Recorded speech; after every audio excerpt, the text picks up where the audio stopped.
Mrs. Indira Varma, Mrs. Rupi Mathur, Keshwar Desai, who's done such an admirable job of the Partition Museum both in Amritsar and in Delhi, and my great friend, great diplomat, great politician, brilliant writer, Pawan Varma. Ladies and gentlemen, first of all, I'm truly delighted to be here. It's with great pleasure and admiration that I stand before all of you. I've known Mrs. Indira Varma for a fairly long time. I had just come in as a young officer. That was my first posting to Government of India. When my then secretary, Mrs. Rati Vinay Jha, had sent her to me, she was then working on travel and tourism, which she even now continues to do. And when she walked into my room, she was such a glamorous looking person, which she still is, which she still is. So for as long as I've known her, she's been an embodiment of immense grace, always bringing with ideas. And she possesses the very distinct ability to translate those ideas into written page.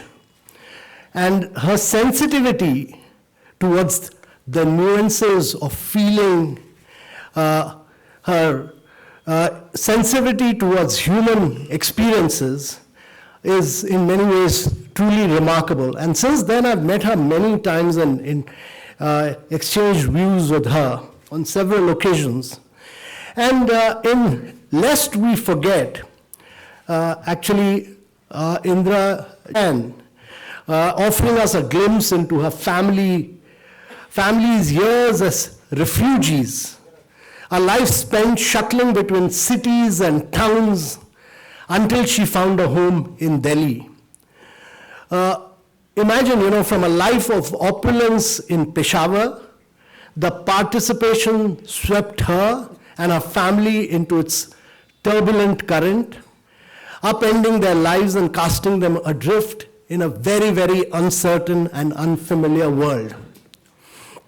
And against all odds, she has managed to carve out a very successful business in the travel industry, weaving together a life enriched of poetry, family. It's really a great family gathering here, and very great enduring friendships. But lest we forget, is not just a narrative of lives upturned by the partition.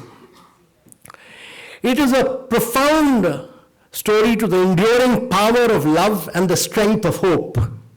Indira Varma's words resonate with the heartaches and triumphs of a generation, and her storytelling transcends time, allowing us to connect with the past in a very, very deeply personal way.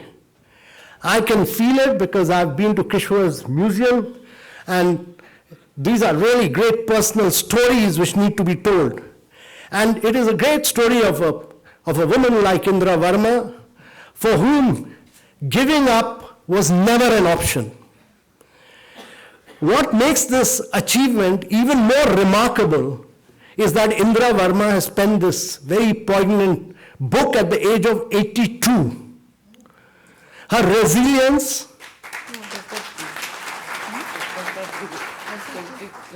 resilience, her deep cultural knowledge, and ability to weave to creativity and accomplishment. If there's one great example of that, it is Indira Varma. Thank you.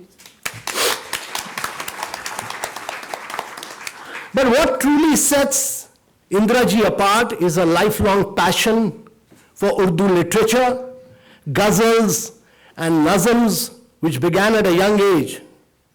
For decades, she has nurtured Sham-e-Ghazal, a cherished institution of Delhi's cultural landscape, a haven for ghazal enthusiasts.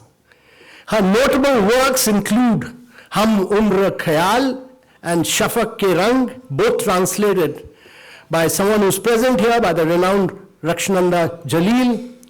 And Indira's literary pursuits have also led her to engage with the timeless verses of Rabindranath Tagore. In her work, Romancing Tagore, she lovingly has transcreated 100 love poems of Tagore into Urdu nazms. The endeavor carried out under the umbrella of Vishwa Bharati Shanti Niketan demonstrates not only her linguistic prowess, but also her commitment to bridging cultural divides through the power of literature. From writing Urdu poetry to venturing into the world of technology and software, she launched a pioneering travel business that has left a lasting mark on the travel and tourism industry.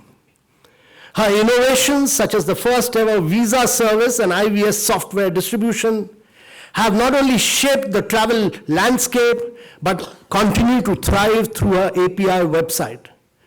Further, her publication, Source, which remains a very specialized visa and travel information compendium, and I have read that at great length several times over when I was in tourism ministry, and this has earned her acclaim through several distinguished tourism experts. It's been through 11 editions, and it is truly a trusted resource in the travel industry. Mr. Amitabh, Kant sent these books to every Indian High Commission in the world.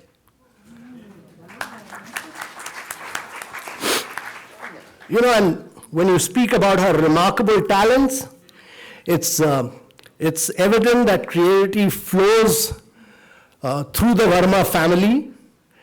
Indira didn't just foster her own creative spirit, she's also inspired it in her children. She understood the importance of nurturing a love for art and beauty, and her legacy shines brightly in her children today. From being the international creative director with Judith Leber to styling celebrities from Bollywood to Hollywood, I've known Sunit for a long time. He himself has left an indelible mark, and so have his brother and sister. And therefore today, celebrating family and the relationships that ground us has always been a top priority for Indira ji. And I'm seeing this because this is really a gathering of great family and friends. So, lest we forget foregrounds that beautifully reminding us that the bonds of sisterhood endure even in the face of most profound challenges. And I'm truly delighted to see this photograph of the three sisters here. So, Lest We Forget is not merely a book, but a profound reminder of our shared history. It's a story of the resilience of the human spirit and the power of storytelling. Indira ji, with her relentless dedication and extraordinary life journey, has gifted us a treasure that will resonate for many, many generations to come. And I would really encourage each and every one of you to read a new book and in many ways go through this history and go through, it will enable us to discover ourselves and our country in a much better way, because there's no better way to discover yourself than through a book which narrates the history of the partition. And then discover the intricate narrative of emotions, memories, and hope that she has so masterfully woven. It is a great honor for me to stand here today to really pay great tribute to a remarkable author and a great book, a phenomenal book. Thank you, and I'm sure that Lest We Forget will find a very special place in all our hearts, on all your bookshelves. Thank you very much, ladies and gentlemen. Great pleasure.